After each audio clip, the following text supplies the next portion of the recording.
प्रेम मिला हाल है इसके प्रेम मिल सकते हैं प्रेम आ जाएगी। ठीक है। अध्यक्ष जी, आज मुरादाबाद है और क्योंकि उपचुनाव होना है 10 सीटों पर लगातार, किस तरह की तैयारी रहने वाली भारतीय जनता पार्टी अपना हमारा जो संगठन महापर्व है 2024, हम लोग अभी गांव-गांव जाकर सभी बूथों पर सदस्यता कर रहे हैं। हमारी पार्टी का लक्ष्य है कि हमें प्रत्येक बूथ पर 200 सदस्य बनाने हैं। तो अभी पहले चरण में हम लोग सभी बूथों पर सदस्यता करा रहे हैं। इसलिए करा रहे हैं कि हमें अपने संगठन का स्ट्रक्चर बनाना है। भारतीय जनता पार्टी की प्राथमिक इकाई बूथ है। अगले चरण में हम 1 अक्टूबर से 15 अक्टूबर तक सामूहिक सदस्यता करेंगे। सार्वजनिक स्थानों पर कैंप लगाएंगे और अलग अलग सामाजिक वर्गों की सामूहिक सदस्यता कराने का काम पार्टी करेगी। 15 अक्टूबर के बाद हम लोग सक्रिय सदस्यता अभियान चलाएंगे और उसके बाद संगठन के गठन की प्रक्रिया प्रारंभ।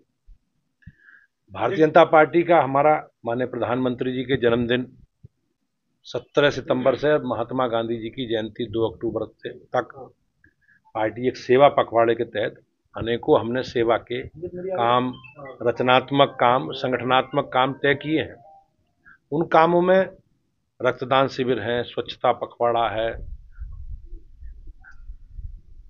और पंडित दीनदयाल उपाध्याय जी का जन्मदिन है। महात्मा गांधी जी के जन्मदिन 2 अक्टूबर को हम सब लोग जो महात्मा गांधी जी का संकल्प है स्वच्छता का, स्वदेशी का, उसके साथ आगे बढ़ेंगे। आपने कही विधानसभा उपचुनाव की 10 सीटों पर उपचुनाव है विधानसभा का। भारतीय जनता पार्टी अपने कार्यकर्ताओं के साथ हम लोग पूरी तैयारी कर रहे हैं। हमने संगठन के स्तर पर अपने संगठन का स्ट्रक्चर तैयार कर लिया है।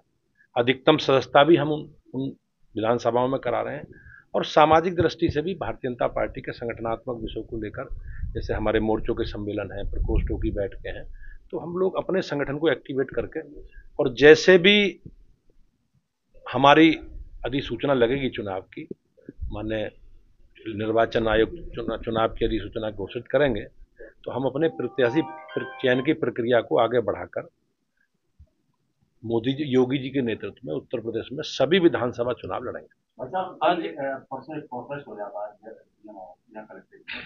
उन्होंने जो पूर्व विधायक हैं रिजवान, उन्होंने बहुत बड़ा आरोप लगाया है कि ये वोट काटे जा रहे हैं। वो कह रहे हैं हम जिंदा हैं, वोट काटे, लेकिन एडमिनिस्ट्रेशन ने उसको नकार दिया है, उनको गलत साबित कर दिया है।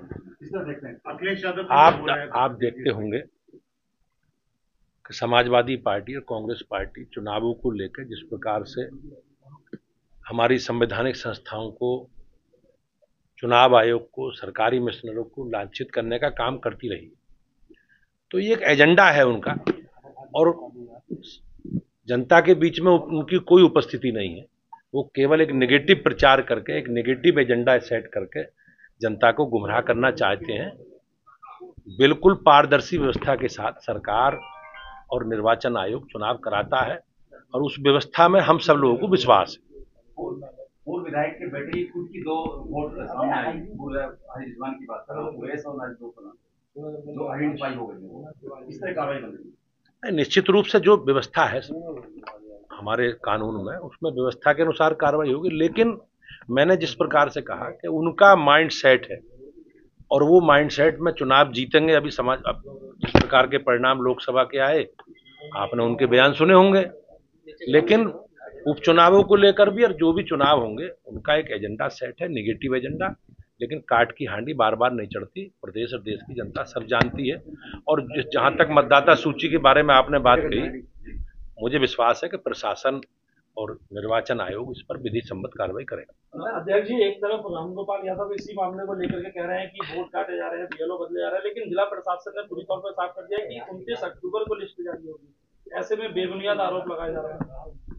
जैसा मैंने कहा कि उनका एक माइंड सेट है और वो जनता के बीच में उनकी कोई उपस्थिति नहीं है। लोगों को जनता को एक नेगेटिव मुद्दों से प्रभावित करने का काम समाजवादी पार्टी और कांग्रेस पार्टी करती है, लेकिन प्रदेश और देश की जनता और हम सब लोगों को देश की जो व्यवस्था है उस व्यवस्था में विश्वास है और विश्वास के आधार पर हम सब लोग आगे बढ़ रहे हैं। ओबीसी मोर्चा ने आज लखनऊ में जो है वो ऐलान किया है, जैसे राहुल गांधी ने जब से अमेरिका में बयान दिया उसको लेकर के कि राहुल गांधी के घर का घेराव करेंगे। राहुल गांधी का जो चरित्र है और आपने देखा होगा विदेशों में जाकर जिस प्रकार से वो एक राजनीतिक पार्टी हम लोगों का विरोध करते करते देश के विरोध में आ जाते हैं, वो कहीं ना कहीं एक निंदा करने योग्य है। उन्होंने सिखों के बारे में, सिखों की धार्मिक स्वतंत्रता के बारे में, अल्पसंख्यकों के बारे में जिस प्रकार की बयानबाजी की है, वो बयानबाजी कहीं ना कहीं देश को कमजोर करने का जो उनका षड्यंत्र है और विदेशी ताकतों का जो एजेंडा है, उस एजेंडे का शिकार राहुल गांधी है, उस एजेंडे का भाग राहुल गांधी। अयोध्या में आज संतों ने बैठक करी है, प्रसाद में मिलावट को लेकर के आक्रोश है, मंदिरों की पवित्रता की बात कर रहे हैं।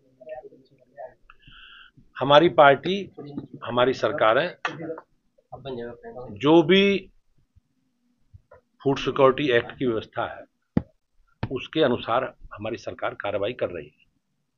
सबकी आस्थाओं का, सबकी मान्यताओं का सम्मान हो, इस पर सरकार काम कर रही है। मुझे विश्वास है कि योगी जी के नेतृत्व में हम लोग, ये एक धार्मिक मुद्दा है, करोड़ों लोगों की धार्मिक आस्था से जुड़ा विषय है और सरकार उसका सम्मान करते हुए जो भी विधि सम्मत कार्रवाई है सरकार करेगी। धन्यवाद। बेटा ये ले तार